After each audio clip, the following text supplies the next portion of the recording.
All right, guys, it's just a basic walk around my CT4 V, or just the Sport Edition, because a lot of people don't think it's worthy of the V badge, and I agree.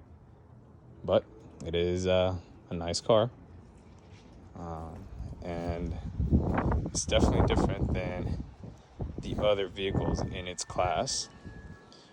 This is compared to a BMW 330i or something in that comparison.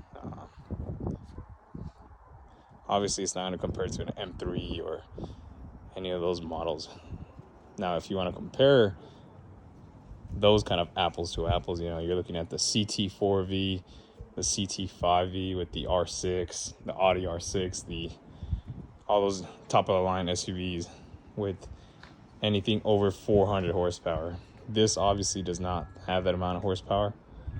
It does come with 325 horsepower, but not exactly sure all the other specs. I've only had it for a few months, like I said.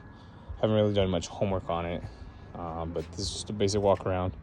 I did post a 0 to 60. I believe it was a 4.3. Not bad, honestly, for a four-cylinder that weighs roughly, 3,000 pounds, give or take.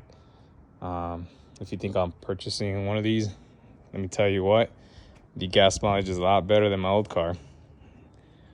And it does get up and go. It does what it needs to do. And I honestly just need it for work. I don't need it for anything else. I don't need it for street racing or any of that fancy stuff.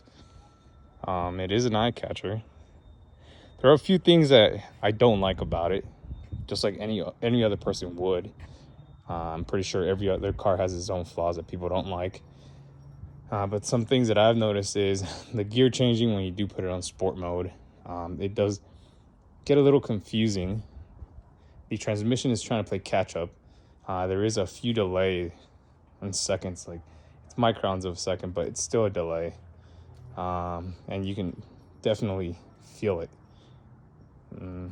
As far as the launch control, Cadillac's made it very difficult to just access the launch control. You have to go through so many steps before you can even activate the launch control. That's another thing that I didn't really like. Another thing that most people won't like is the way it sounds. It literally has almost this electronic four-cylinder sound. It's like a mixture of an electronic car with the four-cylinder sound. It's hard to compare it, honestly. It's really not a very strong, beefy exhaust whatsoever. They've gone above and beyond to make this car the quietest car possible out there in the streets. But I'm pretty sure there's a few people out there working on a certain exhaust to get it to sound to par. Let me see. Another thing that you might not like is the back seats. Yes, a lot of people complain about the back seats. The back seats are tiny. My car is not the cleanest right now. I might have a few things in the back. But yes, my daughter sits in the back and she complains, and she's 9. So, let's see. That's about it for right now. There's a few more things that I've been worrying about, but so far it hasn't deceived me. Real good car. I'll post more things up there.